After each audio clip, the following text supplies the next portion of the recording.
le nom de l'Éternel Dieu pour l'occasion qui nous est offerte encore, chers enfants de Dieu, élus de Dieu. Je voudrais glorifier le nom du Tout-Puissant parce qu'une fois encore, il nous donne la vie et cette vie, c'est pour sa gloire. Alors, pour ceux que nous voyons pour la première fois depuis le début de l'année 2019, nous voudrions vous souhaiter la bonne année, une année heureuse de gloire et de bénédiction. Alléluia. Alors, nous sommes ce soir ensemble pour partager un moment merveilleux. Parce qu'avec Dieu, tout se fait pour sa gloire. Et Dieu ne nous met pas ensemble en vain. Et donc, là où tu te trouves, tu es assis, et même si tu es encore à l'hôpital ou dans ta chambre, ce soir, l'Éternel Dieu veut te parler au travers de ce message. De quoi s'agit-il? Alors, lorsque nous jetons un regard en arrière, c'est-à-dire nous allons faire un peu d'histoire. Alors, la catastrophe des années du XXe siècle, la plus grande catastrophe du XXe siècle, a été le naufrage du bateau qu'on appelle le Titanic. Au XXe, je veux dire, ce bateau-là a fait, c'est dans les années 1912, si notre mémoire est encore bonne, et je sais qu'elle est bonne. Ce naufrage-là a fait plus de 1500 morts. Et ce bateau appartient à la flotte britannique. Or, les Britanniques sont les tout premiers, les puissants en matière maritime. Et pour la petite histoire, même le film qui a reconstitué les événements du naufrage de ce bateau a fait encore plein d'argent pour les réalisateurs. Mais qu'est-ce que je veux dire? Après le naufrage de ce bateau Titanic, qui a fait couler beaucoup d'encre et de salive, les techniciens, les constructeurs de bateaux ont approfondi leurs connaissances, en tout cas sont allés plus loin dans des dispositions techniques afin de ne point connaître ce genre d'accident, ce genre de naufrage.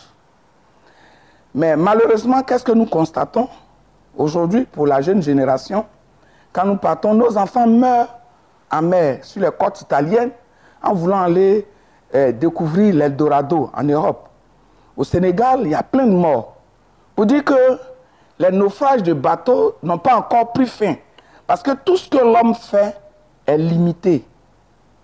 Alors, quel est l'objet de ma présence parmi vous, dans ta maison, dans ton foyer aujourd'hui? C'est que l'Éternel Dieu m'envoie te présenter un bateau spécial. Si tu me suis dit un bateau spécial, un navire tout à fait particulier. Celui-là n'a jamais connu de naufrage, il n'a jamais coulé et il ne coulera jamais. C'est ce bateau-là que l'Éternel Dieu m'envoie te présenter, le bateau de Noé. Le bateau de Noé qui n'a jamais coulé. Tel est le thème de notre message de ce jour. C'est là qui va nous tous attirer notre attention. Le bateau qui ne coule jamais, qui n'a jamais coulé et qui ne coulera jamais. Et avant d'aller plus loin, la Bible nous dit clairement que deux hommes ne peuvent pas marcher ensemble sans s'entendre. Nous allons définir en thème très très simple notre thème. C'est-à-dire le bateau qui ne coule jamais, qui ne connaît jamais de naufrage. Quel est ce bateau-là? On dit un bateau a fait un naufrage. Ce qu'on pourrait dire en français très simple. C'est-à-dire le bateau, autant les voitures font accident sur les routes, l'accident du bateau, les Français, la langue française, la langue de Molière nous dit, le bateau fait naufrage. Donc il a fait accident. Avec toutes les conséquences que nous pouvons imaginer. Donc le bateau qui ne fait pas de naufrage, donc le bateau qui ne fait pas d'accident. Voilà notre thème. Mais quel est ce bateau? Comment il a été conçu et puis lui il ne fait jamais d'accident? Qui est son concepteur? Voilà toutes ces questions qui vont du moins attirer notre attention. Mais avant de parler de ça, nous allons prendre nos Bibles dans le livre de Genèse. Genèse 7, pour ceux qui ont la Bible, Genèse 7, les 11 premiers versets, et ensuite vous sautez pour aller un peu plus vite. Nous allons partir à partir du verset 17 jusqu'au verset 24. Donc je reprends Genèse 7, à partir du verset 1 à 11, et on poursuit le verset 17 jusqu'au verset 24. Alors, lorsque nous lisons ce texte, de quoi il s'agit? Le texte nous présente que Noé seul, avec tous ceux qui étaient avec lui dans le bateau qu'il avait, ce sont ceux-là seulement, avec les animaux, qui ont été sauvés. Tout a été anéanti. La Bible va plus loin, dit, tout a été exterminé. Mais pourquoi? Qu'est-ce qui s'est passé? Voilà un peu l'objet de notre méditation. Qu'est-ce qui s'est passé et puis tout a été exterminé? Chers enfants de Dieu, notre histoire tourne autour de Noé.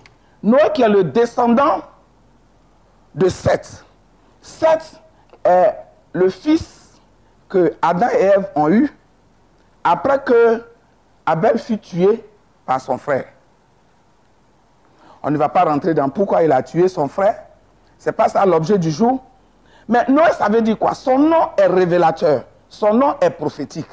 Celui qui nous consolera de notre grande souffrance, de toutes les tribulations que nous avons subies pendant que Dieu a maudit la terre. Voici ce que son nom veut dire. Alors, qu'est-ce qui s'est passé pour que Dieu décide? Parce que quand nous lisons ce texte, Dieu a décidé d'exterminer lui-même sa création, selon son propre conseil. Alors, la méchanceté, lorsque Dieu a permis que l'homme, après Adam et Ève, il a béni et ils ont commencé à se multiplier sur la terre. En tout cas, tout était à leur disposition. Et ils ne se sont pas rendus compte de l'amour de Dieu. Et la méchanceté a commencé à grandir. Les crimes et autres ont envahi toute la surface de la terre. Pourquoi? Parce que les fils de Dieu, nous dit la Bible, ont pris sur eux la décision de marier les fils des hommes. Et donc, de ce mariage-là, sont nés des êtres bizarres qu'on appelle des géants. Puisque ce n'est pas de Dieu, ils ont leur comportement propre à eux. Ils brandissaient ce comportement partout et caractérisé par la méchanceté, la désobéissance, l'insoumission à la parole de Dieu. Voilà, je voulais ouvrir une parenthèse, voilà ce qui nous arrive lorsque nous rentrons dans un mariage qui n'est pas de la volonté de Dieu. Ça, je ne vais pas encore rentrer dedans. Et Dieu, mais il ne sait plus qu'est-ce qu'il va faire avec ces gens d'individus. Alors l'Éternel Dieu rentre en lui-même et se répand. Il dit, si cela, je permets qu'il continue de vivre, je ne vais pas atteindre mes objectifs que je me suis fixés en créant l'homme à mon image et à ma ressemblance. Ainsi, Dieu se répand et prend la résolution d'exterminer toutes ces espèces d'individus constitués de géants au comportement révolutionnaire dans le mauvais sens. Alors, par la grâce de Dieu, Noé seul a été trouvé juste aux yeux de Dieu. Seul Noé. Il a été trouvé juste aux yeux de Dieu parce qu'il marchait dans l'obéissance à la parole de Dieu. Alors Dieu va s'approcher de Noé et l'avertir pour dire encore que quand nous marchons selon la volonté de Dieu, dans la volonté de Dieu, selon les instructions et les commandements de Dieu, rien ne peut nous surprendre. Noé a été averti, il dit, construis-toi un bateau. Pourquoi on aille simplement? Il faut te construire un bateau selon les dimensions et selon les instructions que moi, Dieu, je vais te donner. Dieu a pris le soin de donner la dimension du bateau, la longueur, la hauteur, en tout cas le volume, la profondeur. Tout a été remis à Noé. Et Noé s'est mis à construire le bateau. Quand Noé recevait ces instructions, il n'avait que 500 ans. Aujourd'hui, c'est rare de voir quelqu'un vivre jusqu'à 500 ans. Mais Noé, à 500 ans, un vieux, certainement on va dire un vieux gravaté, mais d'où il a tiré cette force? Il avait cette force de bâtir avec pas n'importe quel bois. Un bois de haute qualité. Un bois, certainement le bois le plus dur parce qu'il doit rester plusieurs jours en mer, dans l'eau. Et Noé a eu la force de construire ce bateau. Et Dieu, si vous remarquez, depuis que Noé a reçu l'ordre de construire le bateau, 500 ans, et notre histoire commence quand Noé avait 600 ans. C'est pour dire que Dieu a pris le soin de retarder le déluge pendant 100 ans dans son amour, pour permettre certainement à la terre, à l'humanité, aux hommes de ce temps-là, de se repentir. Mais rien s'en faut. Qu'est-ce qu'ils faisaient, ces hommes? Ils se moquaient même de Noé. Parce qu'il était dans une région, il n'y a pas de fleuve, il n'y a pas de mer, il n'y a rien. Quand on sort, on regarde, parce qu'on est au Moyen-Orient, il n'y a rien, il n'y a même pas un seul point noir qui indique qu'il y a un nuage à l'horizon. Et on voit un monsieur qui se met à construire un bateau.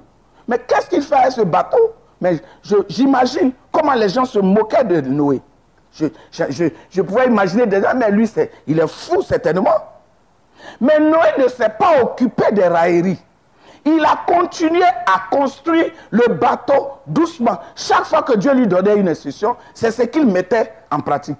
Il n'ajoutait rien, il n'enlevait rien, mais il suivait les instructions de Dieu à la lettre. Amen. Voici que la Bible nous dit, Noé seul a trouvé grâce aux yeux de Dieu. Parce qu'il était juste et intègre. Alléluia. Là où tu es assis, si tu sais que tu es juste et intègre, déjà il faut te réjouir parce que tu as trouvé grâce aux yeux de Dieu. Un problème peut advenir, mais sache que Dieu intervient toujours, comme le dit sa parole. Le malheur peut atteindre le juste, mais Dieu l'en délivre toujours. Je ne sais pas pourquoi je te donne cette parole, mais saisis-toi de cette parole et glorifie le nom de ton Père. Alléluia. La décision donc de détruire toute chair, de tout ce qui respire, tout ce qui, la Bible dit, tout ce qui a souffle de vie dans les narines, Dieu a décidé de détruire ça. Et 7 jours, voilà notre histoire, 7 jours avant le déluge, alors Dieu dit à Noé, bon, prends ta famille, c'est-à-dire ta femme, tes 3 fils, chacun et sa femme, entrez dans le bateau.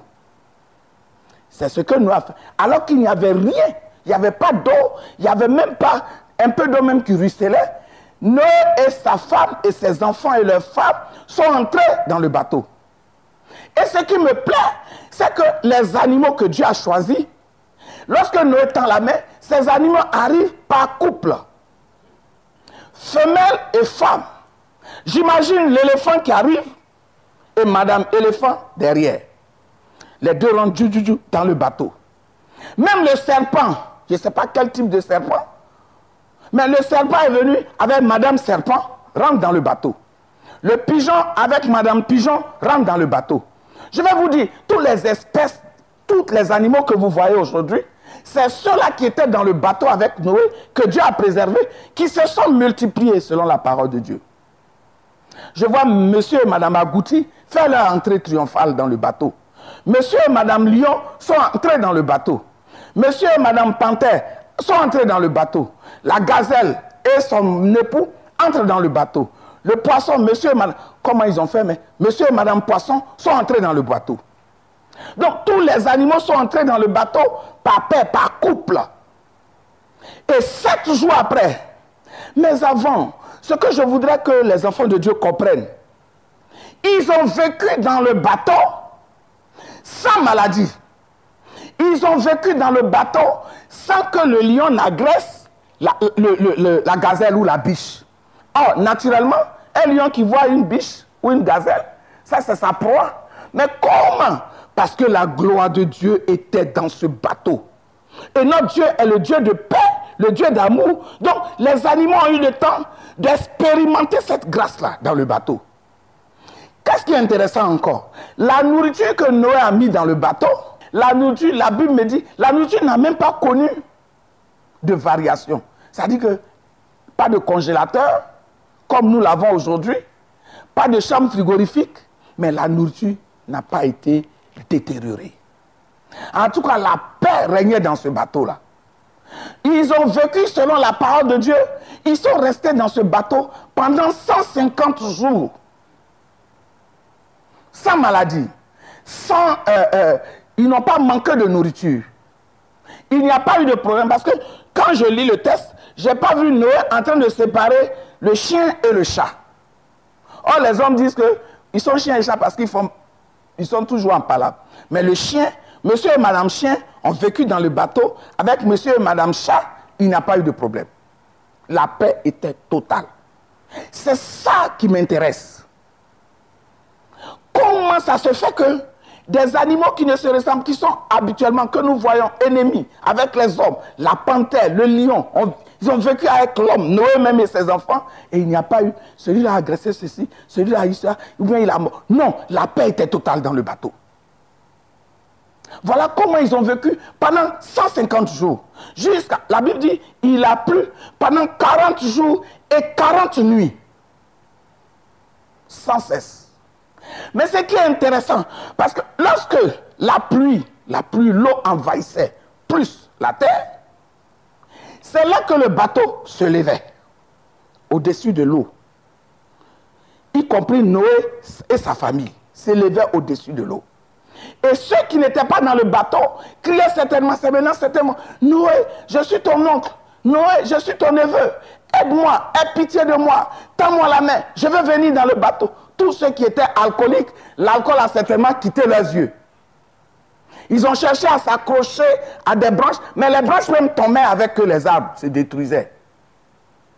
Parce que c'était ce que Dieu avait prévu.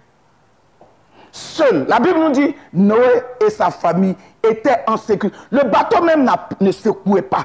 Il ne tanguait pas. Ils étaient tranquilles dans le bateau.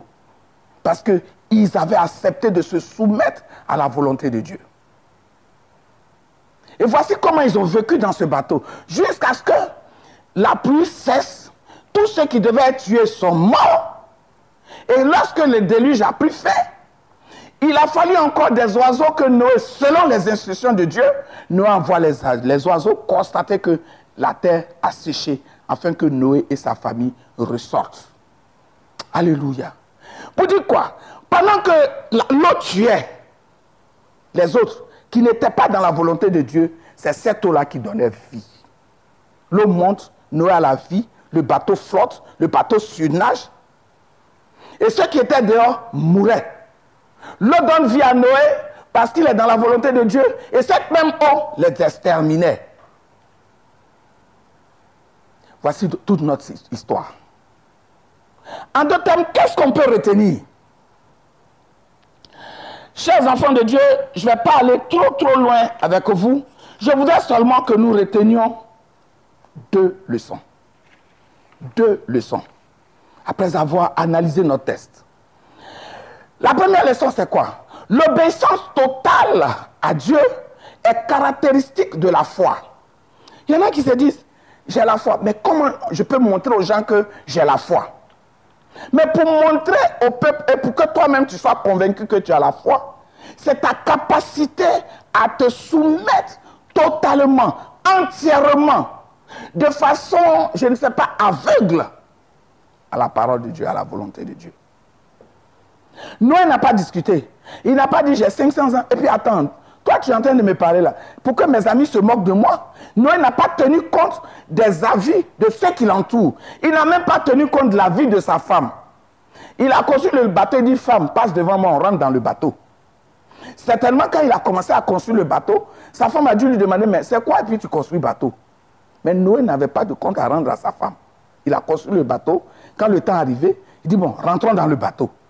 Mais je n'ai pas vu quelque part que sa femme a discuté. Et c'est cette foi-là qui a amené Noé à exécuter toutes les instructions de Dieu à la lettre. Quand il dit 40 mètres, il fait 40 mètres. Il n'ajoute pas. Alléluia. La deuxième leçon, cela a donné à Noé de mener une vie triomphale. Cela a donné à Noé d'échapper à la mort. Donc, si tu as la foi, ça veut dire quoi? Quand tu as la foi en Dieu et que tu es soumis à la parole de Dieu, tu es mis à part, tu ne connaîtras pas la mort. Noé étant soumis à la parole et à la volonté de Dieu, a échappé à cette mort qui était destinée à toute la terre. Dieu avait demandé qu'il allait exterminer toute la terre. Mais Noé a échappé parce qu'il a la foi. Alléluia. C'est ça qui m'intéresse. Gloire à Dieu. C'est ça aujourd'hui. Nous voyons beaucoup de nos frères chrétiens. Qu'est-ce que ça dit? Pourquoi ce thème? À travers le bateau de Noé qui n'a pas coulé, ce bateau qui n'a pas fait naufrage, nous voyons que beaucoup de nos, comment je peux les appeler, de nos bien-aimés, connaissent des problèmes qu'ils ne savent, ils ne savent pas comment expliquer ces problèmes-là. On continue de penser que c'est l'autre qui m'a envoûté, qui m'a ensorcelé. Mais quelle est ta part? Qu'est-ce que toi tu as fait pour qu'on t'ensorcelle? Parce que celui qui demeure à l'abri du Très-Haut repose à l'ombre du Tout-Puissant.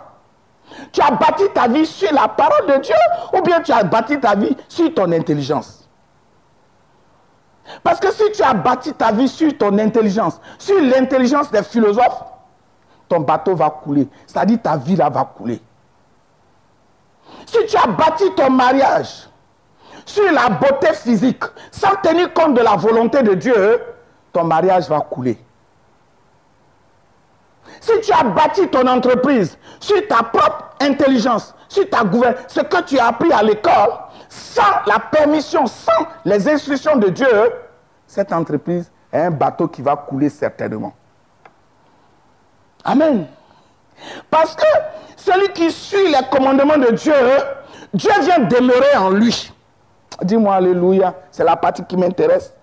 Dieu vient prendre, demeure, il prend sa demeure, il dit, parce que celui qui habite, il dit, ne savez-vous pas, Paul disait aux Corinthiens, ne savez-vous pas que votre corps est le temple du Saint-Esprit, que Dieu habite en vous? Maintenant, toi, tu bâtis ta vie. Ah, Romain est clair, Romain 8, celui qui vit selon la chair mourra. Mais celui qui, par la grâce de Dieu, vit selon l'esprit, il vivra. Si tu as tout construit selon la chair, le bateau de ta vie a été construit selon les normes de ce monde-là, tu mourras. Tout ce que tu entreprends mourra. Mais si tu as bâti ton bateau, c'est-à-dire la vie, selon les instructions de l'Éternel Dieu, celui qui déclare dans sa parole qu'il connaît les projets, selon Jérémie, je connais les projets que j'ai formulés pour vous, projets de paix et non de malheur. Si ta vie est bâtie sur lui, ton bateau ne coulera jamais. Ce qui fait tomber les autres, c'est ça qui te donne vie. Parce que ta vie ne dépend plus des circonstances humaines environnantes, mais ta vie dépend de Dieu. Donc tu vis dans le surnaturel. Tu n'es plus un homme ou une femme ordinaire. Alléluia. Car la gloire de Dieu est en toi. C'est pourquoi il a dit dans 1 Jean 4 que celui qui est en vous est plus grand que celui qui est dans le monde là. Donc quand tu vis selon Dieu, Dieu demeure en toi, les circonstances ne te noieront jamais. Et puis Dieu prendra toujours le soin de t'avertir de quoi que ce soit qui adviendra, comme il a fait pour Noé. Donc jamais tu ne seras surpris. Tu iras de gloire en gloire, de victoire en victoire, parce que ta vie repose sur le roc. Dis-moi amen. Hein? Peu importe les situations qui seront devant toi, pour cette année, tu les surmonteras, tu submergeras, tu ne couleras pas. Parce que ce bateau-là n'a jamais coulé. Il a plu pendant 40 jours, 40 nuits. Les écluses des cieux se sont ouvertes. Ce n'est pas les petites pluies qu'on a aujourd'hui. Mais jamais. Donc, ça veut dire quoi? Quelles que soient les épreuves qui vont descendre dans ta vie, Dieu te donnera de quoi à les remonter. Tu ne viendras jamais te supplanter. Tu ne seras jamais noyé par un quelconque problème. Car la gloire de Dieu en toi t'amènera à submerger. Tu ne couleras jamais. Ta vie ne connaîtra pas cet épisode de noir. Tu ne seras jamais à la queue. Tu ne seras jamais à la traîne. Car ta vie est basée sur Dieu. Ta vie a été modelée selon le modèle de Dieu. Au risque de me répéter. Dieu ne nous a pas fait pour rester ici pour souffrir. Non, pourquoi? Pourquoi? Quand tu prends Genèse, la Bible est claire. Tu as été créé à l'image de Dieu et à sa ressemblance. Mais aujourd'hui, c'est toi qui pleures. On voit des chrétiens qui pleurent, qui pleurnichent. Ça ne va pas. Ça ne va pas parce que tu as bâti ta vie sur le faux. Tu n'as pas utilisé le bois que Dieu avait prescrit à Noé pour bâtir le bateau. Tu as utilisé le mensonge pour bâtir ta vie. Tu as utilisé la malice pour bâtir ta vie. Et le temps de récolte, tu veux que nous on récolte avec toi. Mais pourquoi? Tu seras submergé par l'eau. Mais si alors, tu as été obéissant, tu t'es laissé guider, diriger, tu es soumis à la parole. Dieu est dans sa parole. Ou bien, Dieu il est dans sa parole. Au commencement était la parole, dit le prologue en Jean. Et la parole était avec Dieu. Et la parole était Dieu. Dieu est dans sa parole. Si tu marches selon la parole de Dieu, Dieu vit en toi. Mais si Dieu vit en toi, qui peut être comme toi? En cette année 2019 qui commence, si tu vois que tu as mal commencé, redresse-toi. Reviens à Dieu. Répands-toi.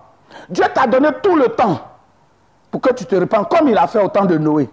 Il leur a donné jusqu'à 100 ans. Et les gens pensent que comme ça dure, et puis on dit ils vont mourir, ils ne meurent pas. Tu n'es pas mort physiquement pour le moment, mais spirituellement tu es mort. Tu es comme un animal, parce que ton esprit est mort.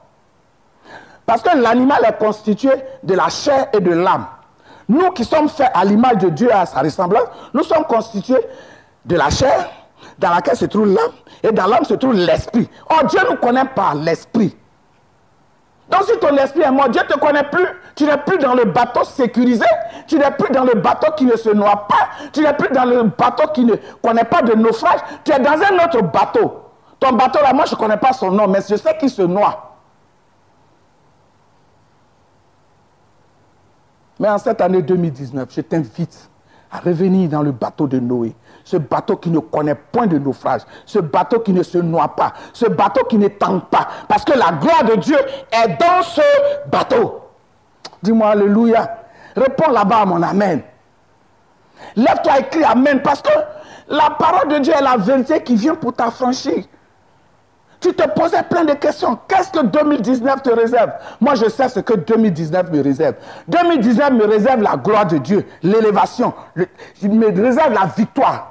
Je dois marcher triomphalement. Pourquoi? Parce que j'ai bâti ma vie selon les normes de l'Éternel. Et toi?